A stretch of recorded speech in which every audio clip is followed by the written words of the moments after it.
সুইজারল্যান্ডে বসে বড়লোক ভাই কার্বন কমা হলে চিৎকার দেয়, হোটেলের ঘরে এসে পৌঁছবে, যোগ করে পৃথিবী বাঁচায়। কি নিদারুণ!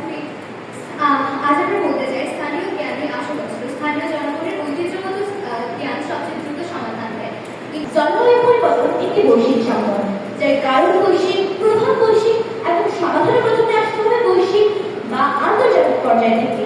আমার মতে দূষণের প্রধান অংশ আন্তর্জাতিক শিল্পোন্নত দেশগুলো। যা সবসময় বলতে চাই, আসুন ক্ষুদ্র বৃহত্তর বাস্তবতাকে সম্মান করি। আজকের মঞ্চ থেকে আমি সবসময় বলি, আন্তর্জাতিক উদ্যোগ ছাড়া জলবায়ু পরিবর্তনের বিরুদ্ধে লড়াই এক অসম যুদ্ধ আর কিছু নয়। ধন্যবাদ সভাপতি, ধন্যবাদ সবাইকে। টপিকটা কিন্তু তোমাদের এই বয়সের জন্য মোটেও সহজ না, যে স্থানীয় পর্যায়ে এবং আন্তর্জাতিক পর্যায়ে এই বিষয়গুলো নিয়ে তোমরা যখন পড়াশোনা করেছো, নিশ্চয়ই তোমাদের ক্লাসের অন্যান্য আর সবগুলো শিক্ষার্থী থেকে, তোমাদের যে ক্লাসমেটসরা আছে তাদের থেকে তোমরা একটু হলেও এখন এই সম্পর্কে বেশি জানো।